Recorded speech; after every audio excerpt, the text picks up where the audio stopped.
민원련의 미디어 탈곡기.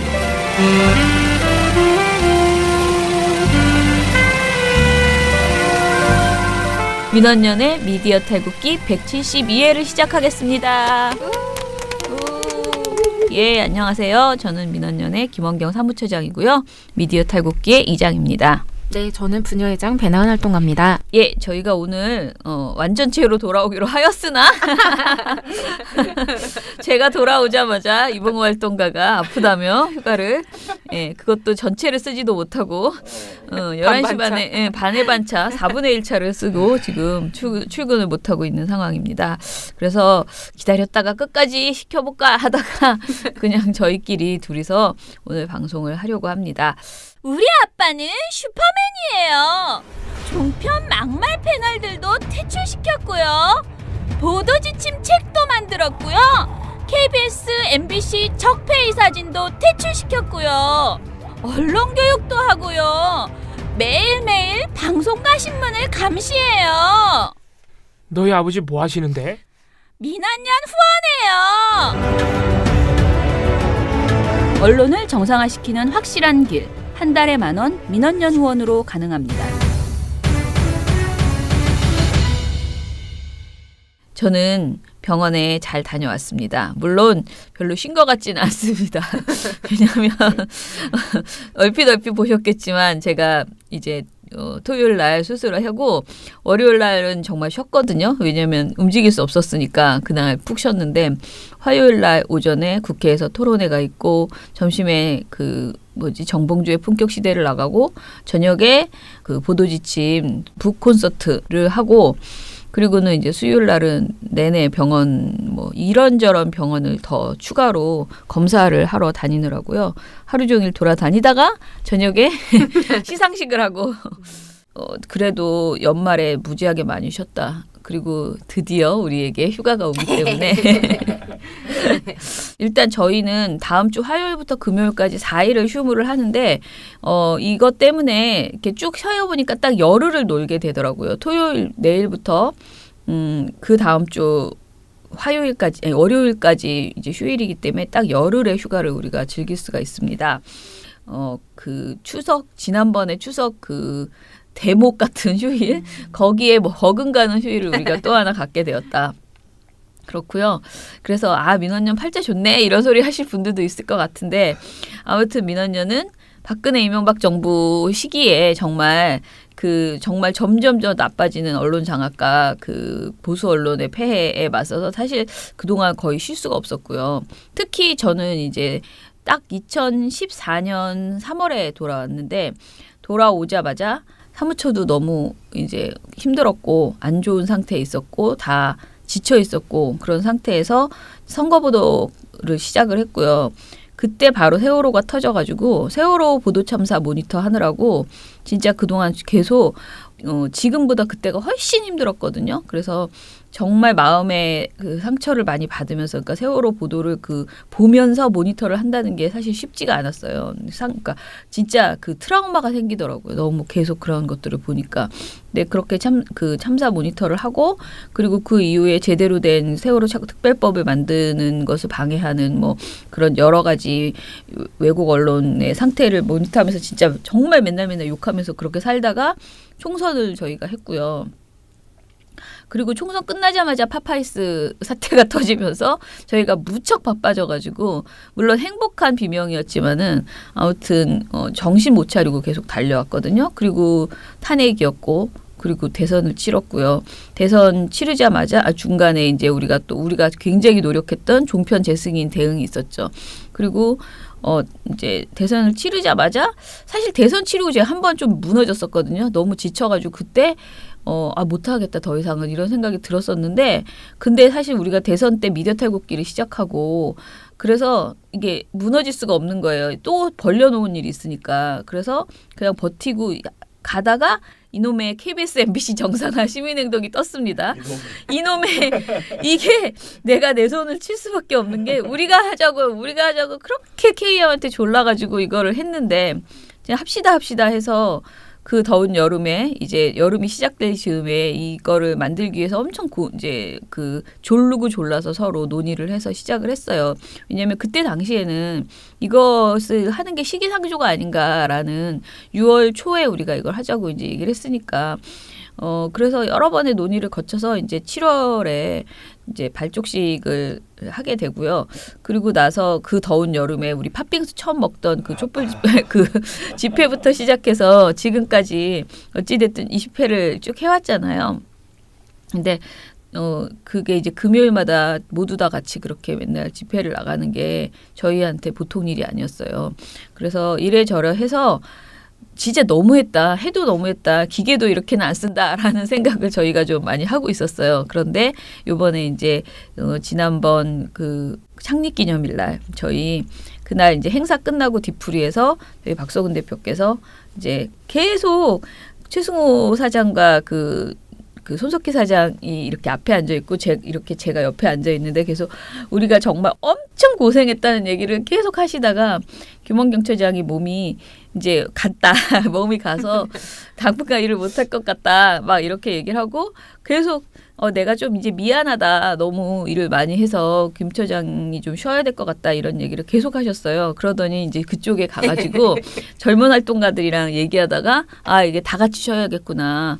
다 같이 힘들구나라는 생각이 드셨다고 하더라고요. 그래서 굉장히 큰맘 먹고 이렇게 휴가를 어찌됐든 뭐 어떻게 보면 4일 휴가지만은 그 4일이라는 게 별거 아닌 것 같지만 또 앞뒤로 붙은 그 휴일들이 있어가지고 굉장히 알차게 쓸 수 있는 그리고 연말을 제대로 정리하고 새해에 좀 희망차게 일을 할 수 있는 재충전 시간이 될 수 있을 것 같아요. 그래서 저희한테는 500년 만에 온 휴가다. 이런 휴가는 전무후무한 휴가다라는 4일밖에 안 되지만 전체가 이렇게 쉬는 건 왜냐하면 민원연은 전체가 쉬는 적은 거의 없었거든요. 쉬더라도 이렇게 중간중간 누군가는 나와서 계속 유지를 했었는데 제가 어제 저녁에 이 얘기를 했더니 우리 친구들이 저희 그 성미산 마을 친구들이 뭐라 그랬냐면 종편이 무슨 사고 치는 거 아니냐고 우리가 휴가인 거 알고 그래서 우리 휴가라고 다 신문 방송 그러니까 조중동과 다 이렇게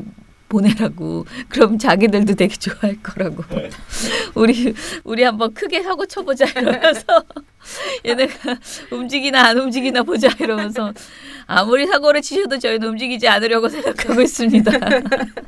아니 뭐 또 다 녹화가 되고 있기 때문에 네네. 돌아와서 뭐 녹화는 다 되고 있고요. 제보는 제보는 다 받아둘 겁니다. 그래서 제보 체크는 돌아와서 1월 2일부터 열심히 해 나가겠습니다.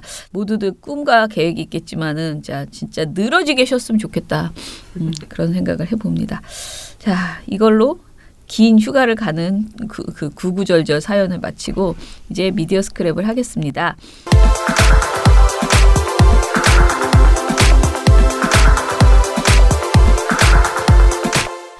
오늘 미디어 스크랩은 3개를 항상 우리 미디어 스크랩을 우리 이정일 PD님이 뽑아주시거든요. 이거 어때요? 그러면서 이렇게 찍어주시는데 3개를 주셨어요. 근데 그 중에 하나는 저희가 말이 필요 없습니다. 그래서 바로 이정일 PD님께서 바로 틀어주실 건데요. 바로 우리 정우성.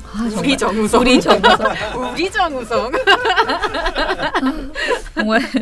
정말 물론 셀카는 좀 별로 잘 이쁘게 찍지는 않으셨더만 그런 노력을 기울일 필요가 없는 분이죠. 그러긴 하더라. 근데 아무튼 정우성님이 KBS 정상화를 바라는 그 마음에서 2탄으로 KBS 새노조의 응원 영상을 보내셨더라고요. 그 내용을 간단하게 들어보시도록 하겠습니다.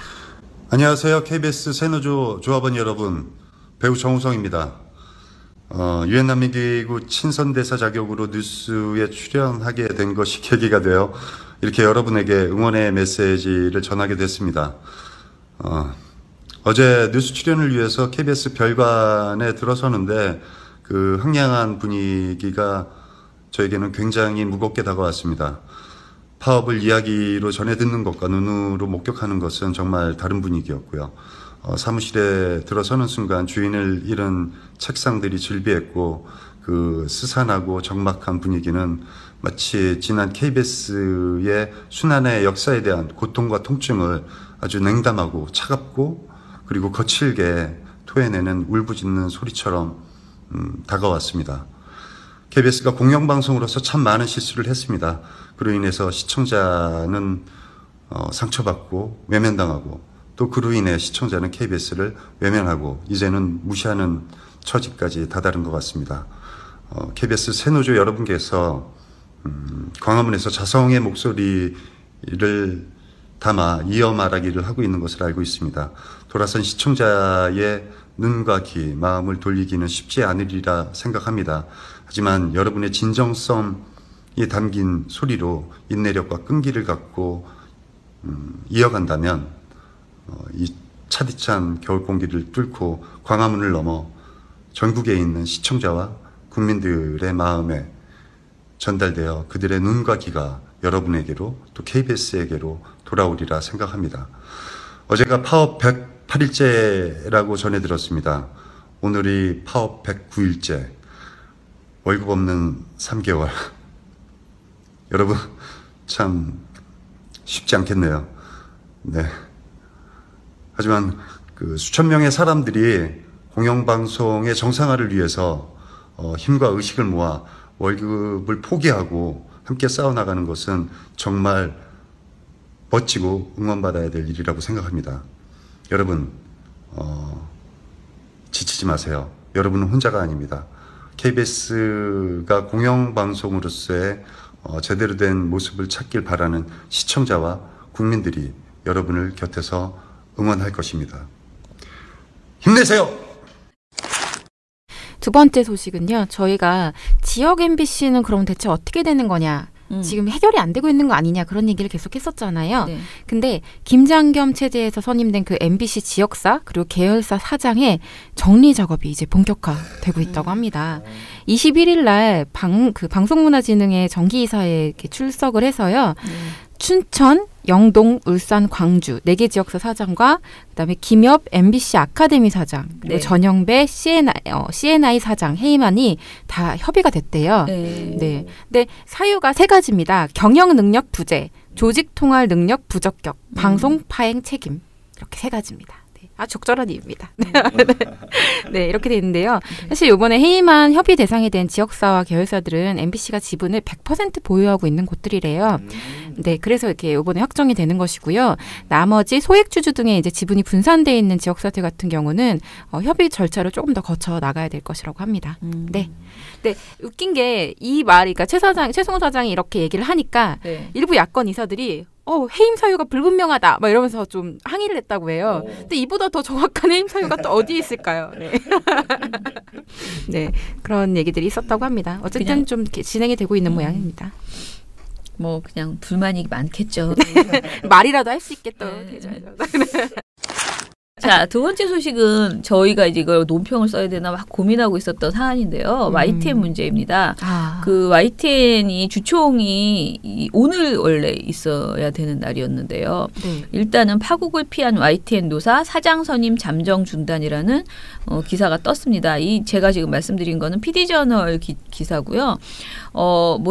YTN 사장 선임이 그 확정되는 주총을 하루 앞두고 노사가 언론노조의 중재안을 수용해서 YTN 사장 선임이 잠정 중단됐다고 합니다.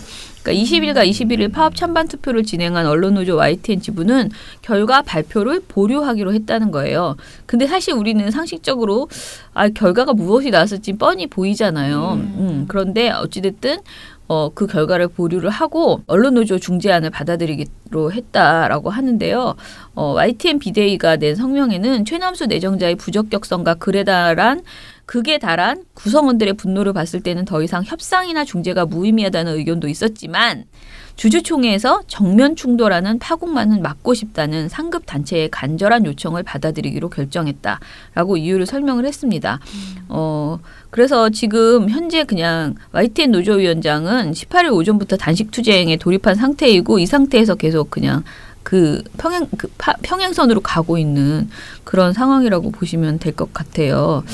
어떻게 다른 뭔가가 다른 일이 있어야지 될 것 같은데 일단 사측에서는 20일로 예정된 주주총회 연기를 제안하면서 구체적으로 개의 직후 안건 처리 없이 정회하는 방식을 제시했다라고 이렇게 알려졌는데요. 언론노조는 최남수 사장 내정자에게는 오늘 발표한 입장문은 현 사태를 진정시키기에 매우 미흡하다면서 본인의 과오에 대한 진솔한 사과를 바탕으로 구성원들의 이해를 구할 것을 당부했다고 합니다.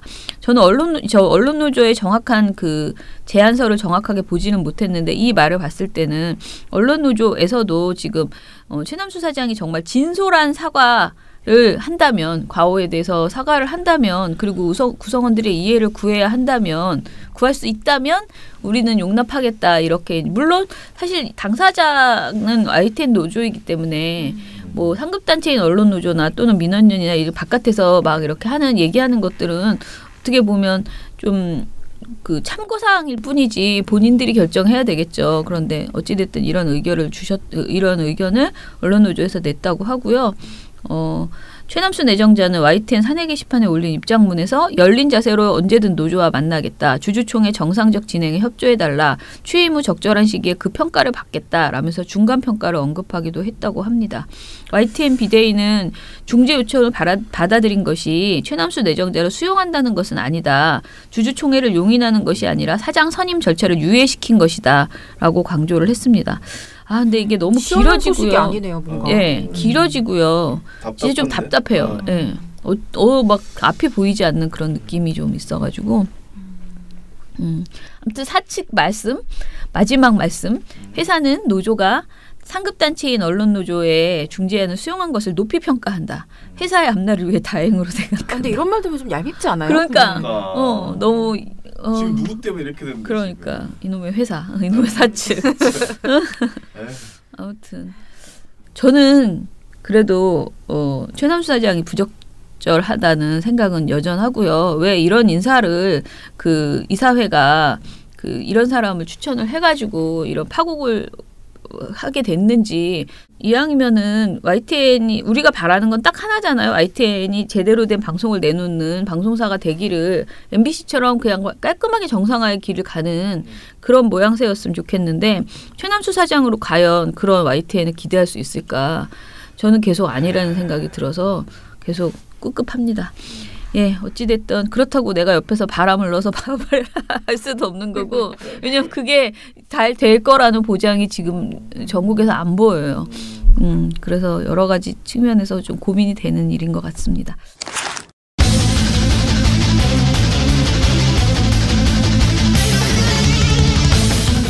이제 나쁜 보도 스크랩으로 가겠습니다. 또 여전히 나은 씨가 먼저 해야 되겠죠? 해야 되겠죠? 네, 그래야겠죠? 네.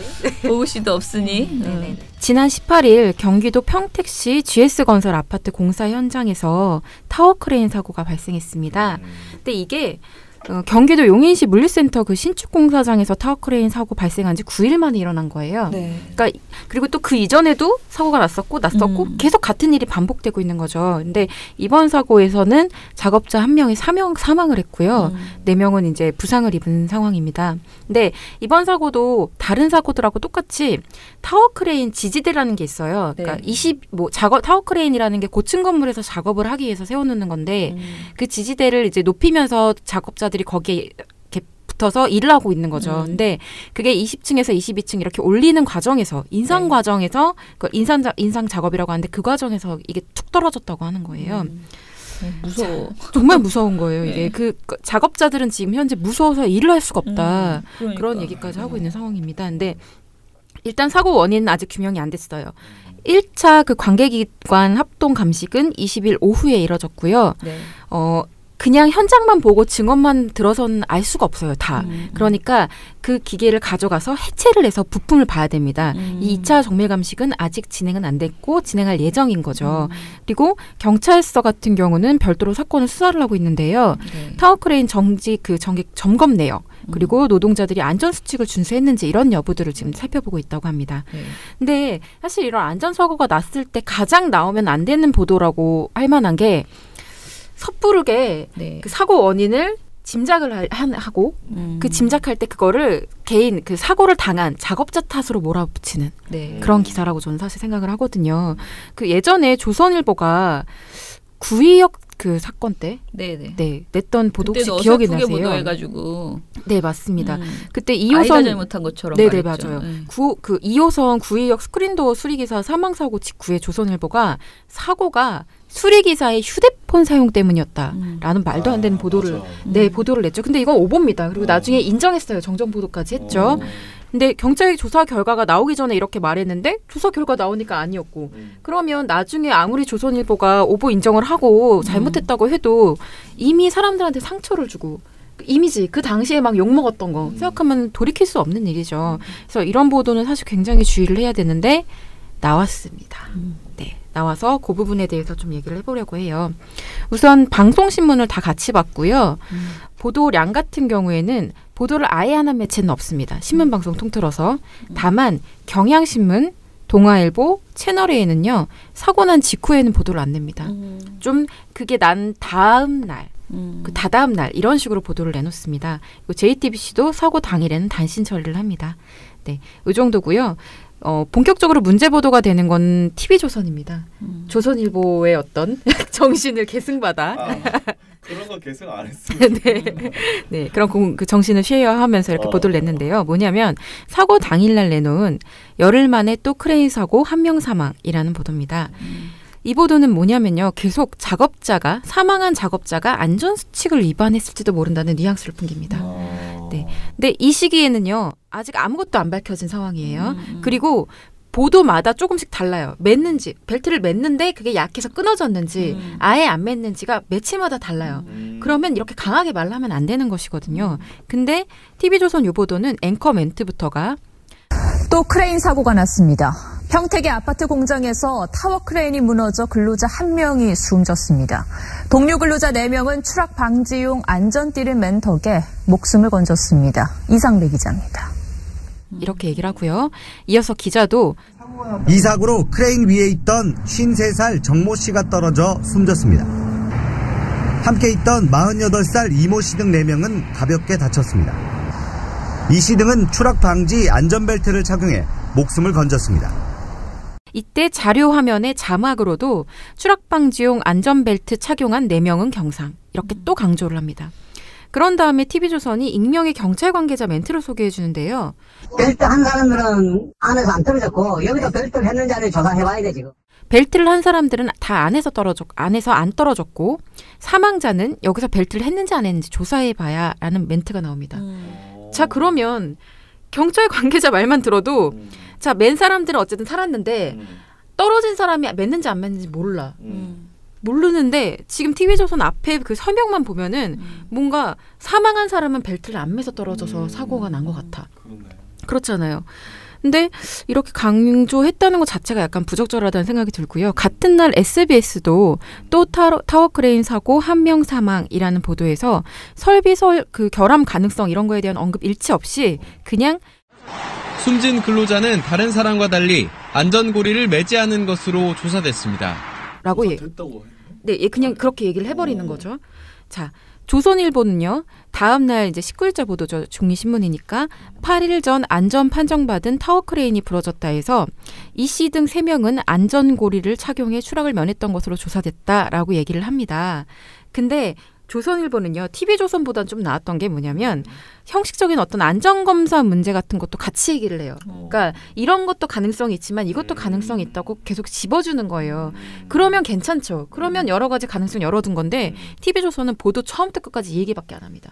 다른 기기 결함 가능성, 점검 가능성 아무것도 얘기 안 하고 계속 벨트 얘기를 하는 거예요. 자, 근데 좀 웃긴 게 이날 그 18일 날 MBN은요. 작업자들은 모두 안전고리를 매고 있었지만 사고 충격으로 작업자 1명은 안전고리가 끊어져 추락한 것으로 알려졌습니다. 라고 얘기를 합니다. 와, 완전 다른 얘기죠.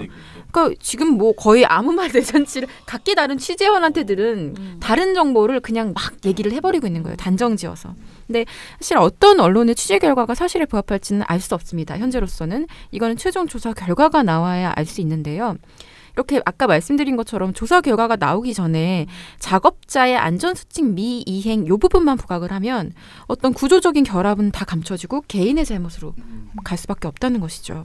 이게 좀 안타까웠고요. 자, 그럼 조선일보는 괜찮은 보도만 내놨냐? 아닙니다. 그렇지 않아요. 뭐냐?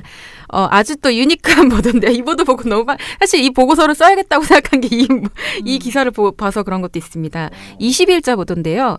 타워 크레인 1.7%만 불합격, 못 믿을 안전체크 시스템이라는 보도입니다. 근데 이 보도는 여러 가지 사고 원인들을 지목을 하는데요.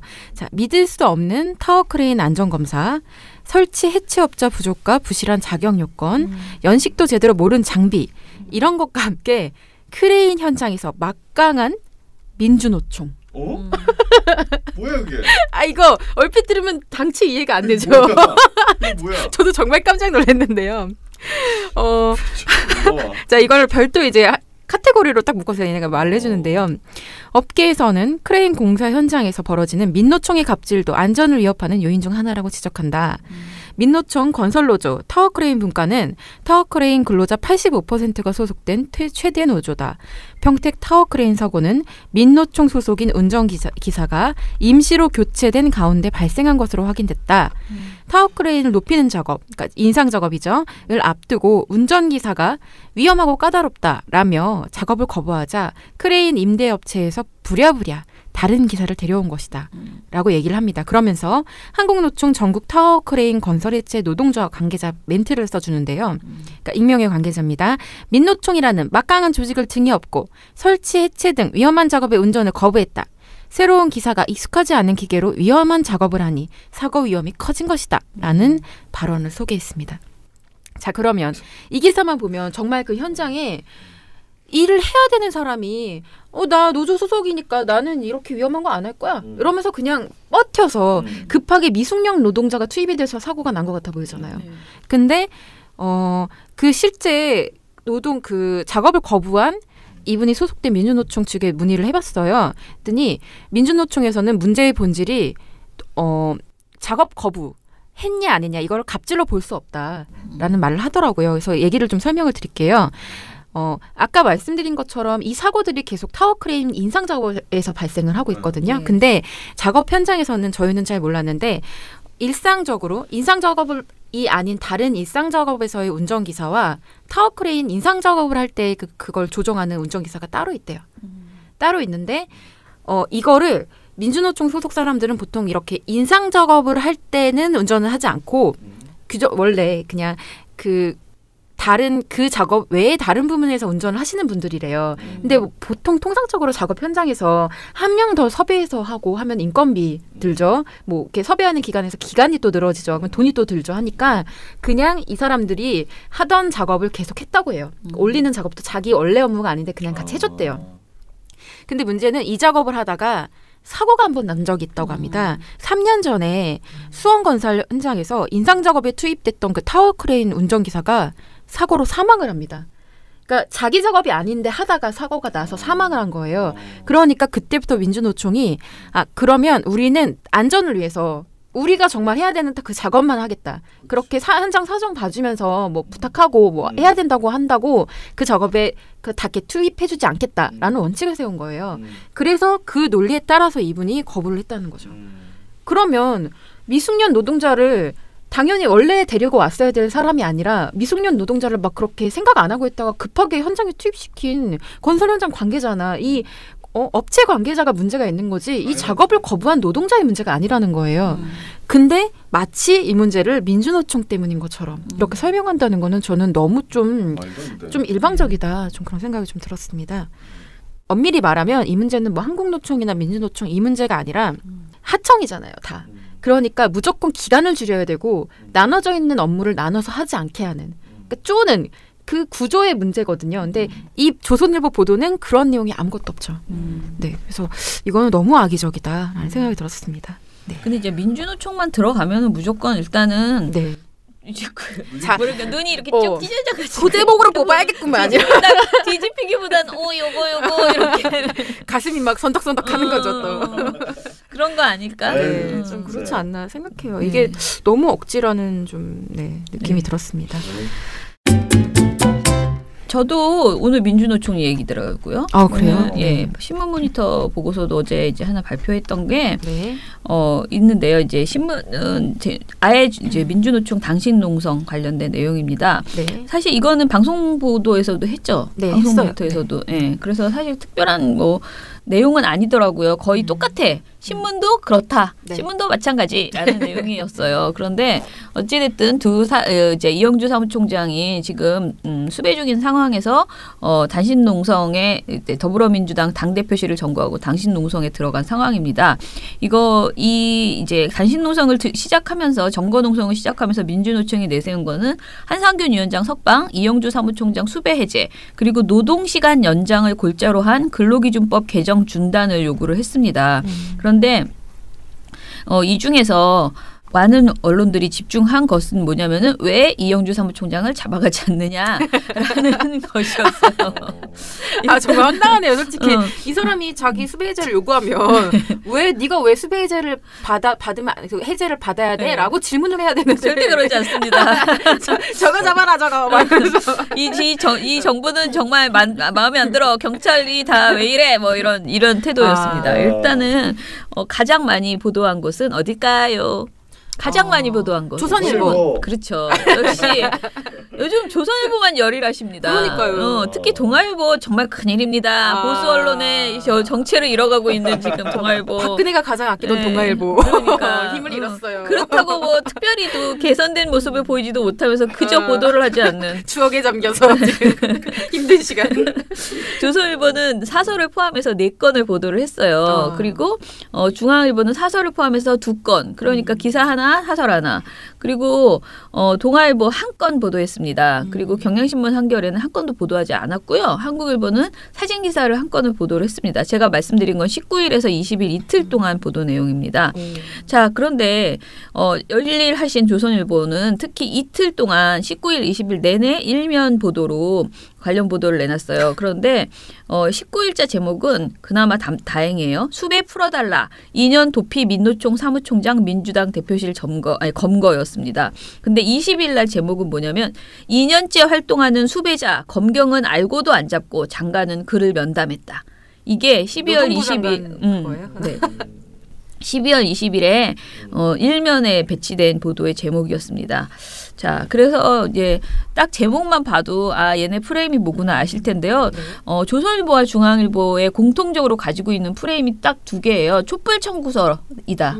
민주노총은 지금 촛불 청구서를 흔들고 있는 것이다라는 그런 개념이고요. 근데 이런 말들이 기사에 정확하게 나와요. 촛불 청구서일 수도 있다. 촛불 청구서를 이들의 촛불 청구서를 받아든 민주당은 이런 식으로 정확하게 표현을 하고 있고요.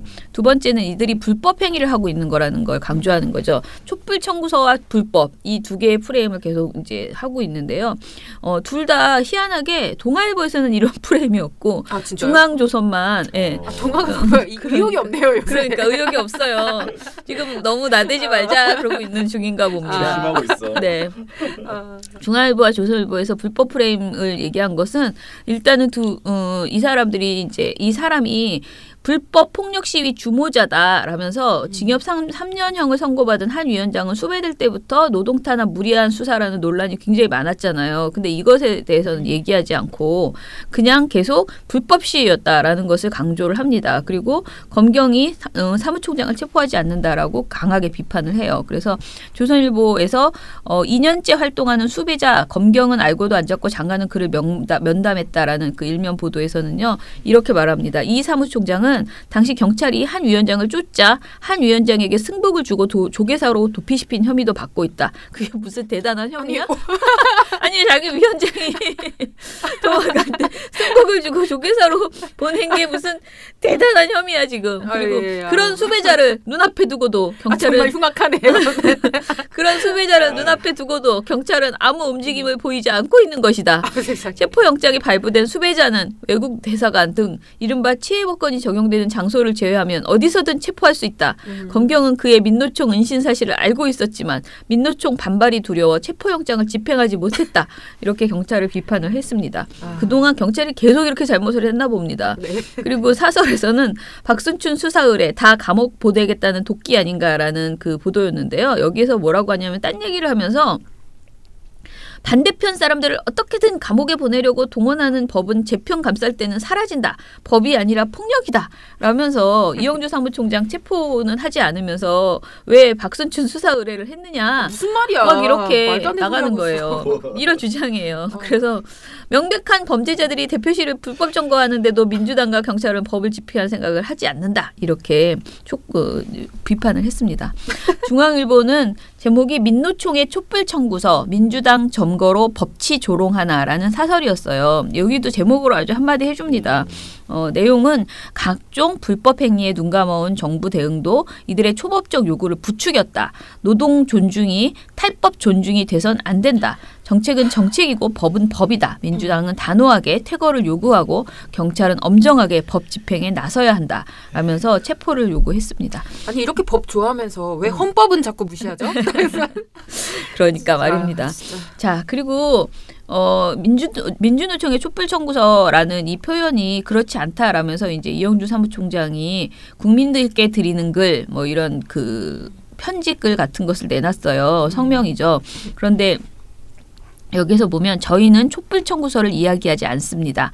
촛불 광장에서 우리 모두는 각자가 할 수 있는 최선을 다했고 민주노총 역시 그러했습니다. 촛불 광장에서 요구하는 촛불 청구서는 단 하나, 헌법의 정신에 따라 정의롭게 국정을 운영해달라는 것입니다. 때론 오판되고 때론 정의롭지 않았던 이전 정부의 행정과 사법의 결과들을 헌법의 정신에 따라 바로잡는 것이 진정한 적폐청산의 시작이기 때문입니다. 라고 해명을 했습니다. 물론 이런 해명이 없다 하더라도 사실 촛불 청구서라고 자꾸 진보단체들이 말하는 것에 대해서 너네들이 지금 정권을 바꿔줬으니 니네가 지금 뭐 지분을 달라는 것이냐 이런 식으로 접근하는 이런 조중동의 보도가 굉장히 많아요. 이게 정교조에서도 나왔고 모든 사안이 발생할 때마다 니네 지금 촛불 청구서 흔들고 있는 거냐 이런 주장을 하는데 아주 좋은 거 하나 얻어가지고 좋은 말 배워. 저희가 사무실에서 희미롱 이런 말 유행하는 것처럼. 그러니까 지금 거의 그런 수준이죠. 그래서 거듭 말씀드리지만 한상근 위원장 구금에 대해서는 국제노동기구와 유엔 인권위원회 등도 석방을 권고한 바 있고요. 문재인 대통령과 민주당 추미애 대표 역시 석방 탄원에 동참하거나 구금에 안타까운 마음을 표시한 적이 있습니다. 정부가 정확한 입장이 나오지 않은 채 연말까지 석방은 어렵다라는 입장만 지금 반복하고 있는 상황인데요. 이에 대해서 민주노총이 어떻게 보면은 좀 더 세게 의견 개진을 하는 투쟁에 나선 것이다라고 생각하시면 될 것 같습니다. 그런데 이제 중앙일보와 조선일보는 이런 맥락을 전혀 이야기하지 않은 채 그저 불법 그리고 촛불 청구서만 강조하면서 한마디로 우는 아이에게 잡아가라 그러면서 지금 이렇게 요구하고 있는 그런 상황입니다. 이게 방송도 비슷하긴 한데요. 눈에 띄는 거 하나가 딱 하나 더 있습니다.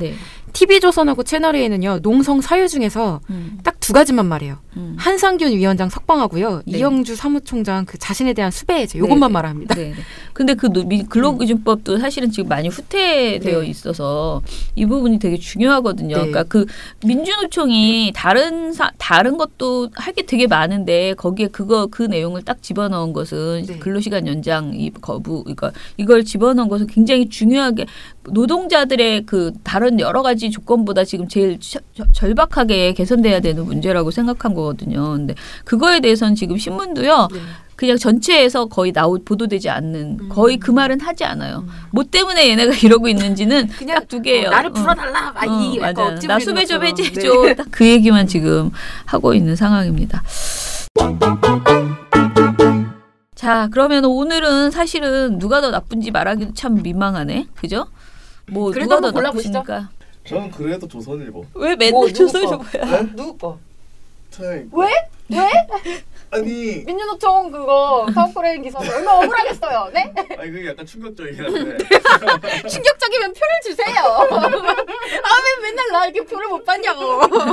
아니 신문이 훨씬 더 약간 뭐라고 해야 되나 그런 프레임을 막 강화시키고 이런 게 더 심한 것 같아가지고 엄청 악의적으로 한 것 같아서 뻔뻔하긴 하죠.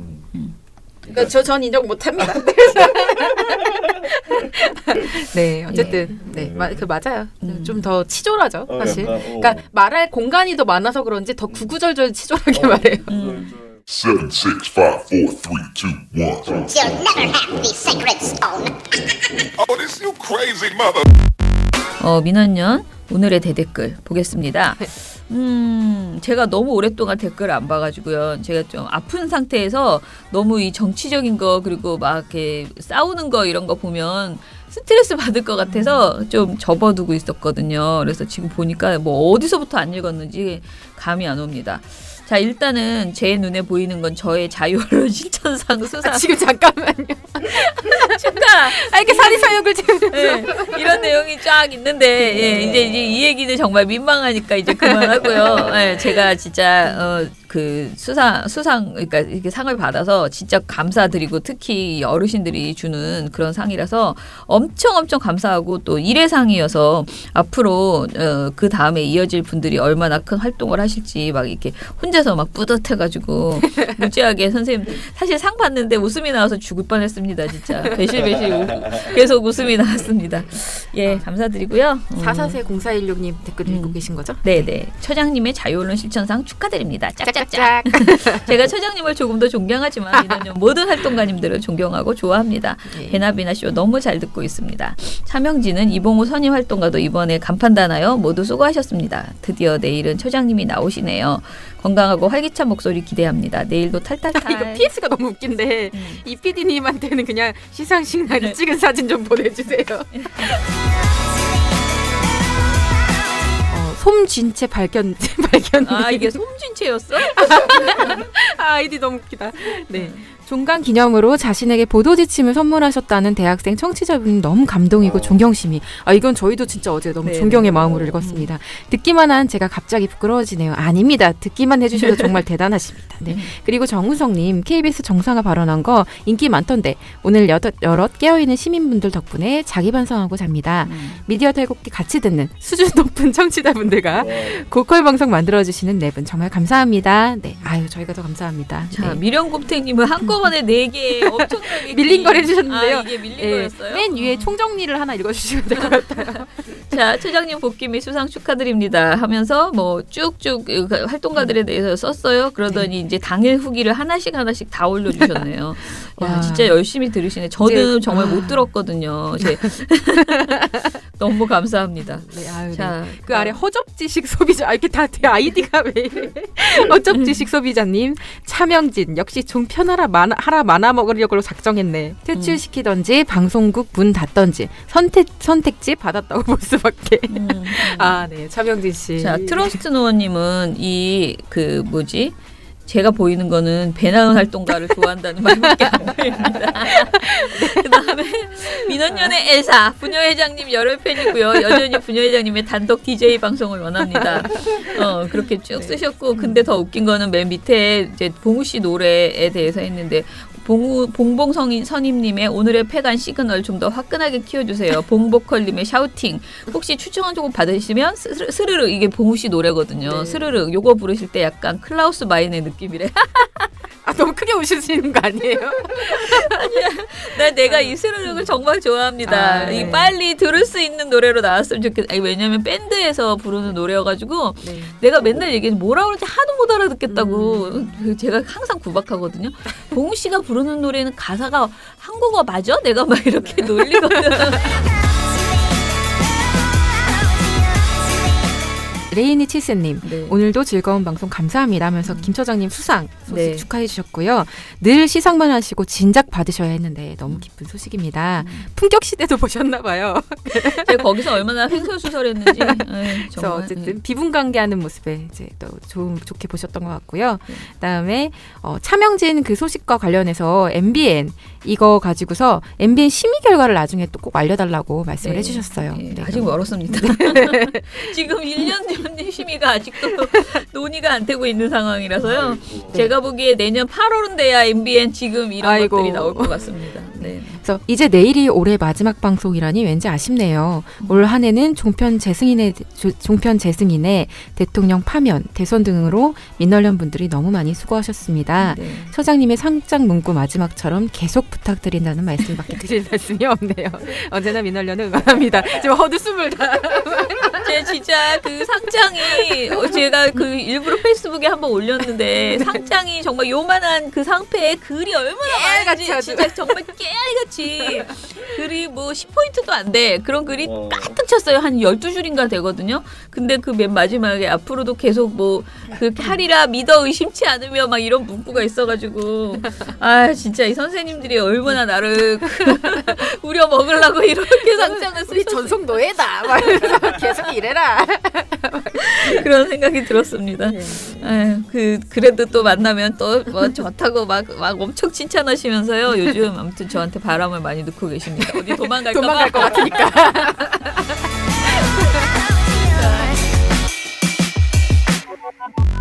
그리고 지금 미디어 오늘에 그 청와대 기자단 해체 그 기사, 그러니까 청와대 기자단 관련 보도에 대해서 불만이 많으셔서 글을 막 써주셨는데요. 아직도 청춘님께서 써주셨는데, 저도 일정 부분 청와대 기자단이 지금 막 그 뭐라 그러죠? 질문 청와대 폭행, 그러니까 기자 폭행 관련돼서. 기자회견 한다 그랬는데 거기 가가지고 왜 혼밥 먹었냐 이런 질문이나 막 하고 있고 이런 태도를 봤을 때 청와대 기자단에 대해서 우리가 지금 두 가지 굉장히 다른 생각이 있잖아요. 정말 해체해라라고 말할 정도로 이들이 심각하다, 기레기다라고 하는 목소리와 그렇지 않다. 청와대 기자단이라는 존재는 분명히 필요하고 국민의 알 권리를 위해서 이 사람들이 제대로 일을 하면 된다라고 하는 것이 있는데 전 둘 다 맞는 말인 것 같아요. 그러니까 해체하라라는 국민의 목소리를 겸허히 받아들이고 그리고 이 사람들이 진짜 자성을 하지 않고는 이대로는 안 되겠다. 지금 사실 방중보도 하는 거 보면 진짜 국민들이 안 믿는다는 거잖아요. 국민의 70%가 방중보도에 대해서 걔네들이 말하는 그런 뭐 혼밥, 이런 모든 것을 다 믿지 않고 지금 결과가 되게 좋았다고 평가하고 있는 거예요. 국민 스스로가. 그러면 도대체 이렇게 많은 기자들이 따라가가지고 뭔가 막 하고 왔는데 그리고 한국에 남아있는 이 수많은 또 그 사람들이 패널들이 그렇게 또 막 하루 종일 씹고 앉아있는데 이게 다 국민 귀에는 다 멍멍이로 보이는 거잖아요. 그러니까 그런 상황이라는 것 자체를 기자들이 좀 인식은 하긴 해야 돼요. 그러니까 우리가 지금 누가 일방적으로 누구 편을 들 수가 없는 분명히 청와대 기자단의 문제는 심각하고 이것에 대해서 특히 그런 질문을 전 했다는 게 정말 이해가 안 가거든요. 첫 번째 질문이 왜 혼밥을 했느냐 이런 식의 질문을 했다는데 그러니까 여러 가지 측면에서 좀 지적을 받아야 되는 건 사실이다. 그런데 이 미디어오늘 기사 제목이 청와대 기자단 폭발 조짐 짜증난다는 말까지 라는 이 제목의 이 기사를 보니까 저도 제목을 보면서 아 뭐지? 이런 생각이 좀 들긴 들었었어요. 그래서 뭐 미디어오늘 비판하는 게 아니고 청와대 기자단에 대한 여러 가지 시각 중에서 받아들일 거는 겸허히 좀 받아들여야 된다. 그러니까 청와대 기자단이 그리고 기자단에 대해서 지적하는 것들 중에서 개선이 필요한 것들은 좀 빨리빨리 개선하지 않고서는 이대로는 안 되겠다라는 생각이 자꾸 듭니다. 드디어 저희가 목소리가 또 좋아지셨네요. 오늘 하루만 버티면은 열흘에 꿀휴가를 가게 되었습니다. 잘 다녀오겠습니다. 그리고 방송은 뭐 이렇게 녹음한 것이 있어가지고 다음 주 화요일까지는 계속 된다고 하더라고요. 특집으로 봉우 씨하고 나은 씨가 저 없을 때 다 녹음을 해놨다고 합니다. 귀여운 것들. 자, 그러니 여러분 너무 우울해하지 마시고, 그리고 뭐 재미있는 일 있으면은 페이스북으로 뭐 보여드리고 이렇게 놀겠습니다.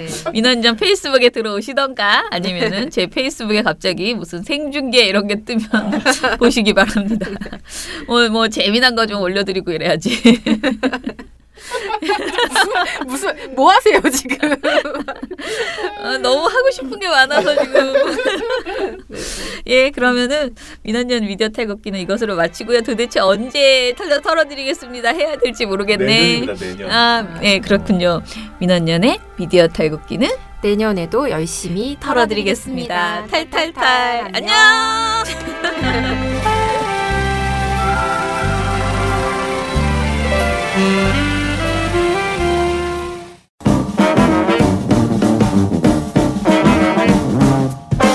여러분, 미디어 탈곡기 잘 들으셨나요? 민원연은 1984년부터 우리 사회 언론 민주화를 위한 걸음을 우직하게 걷고 있습니다. 특히 왜곡, 편파, 막장 뉴스가 만연한 상황에서 민원연의 언론 감시 활동은 더욱 중요합니다. 민원연 회원이 되어 저희에게 힘을 주세요. 민원연 홈페이지 ccdm.or.kr에 오셔서 회원가입을 신청하시거나 02-392-0181로 전화 주시면 됩니다. 한 달 10,000원의 회비가 언론을 바꿉니다.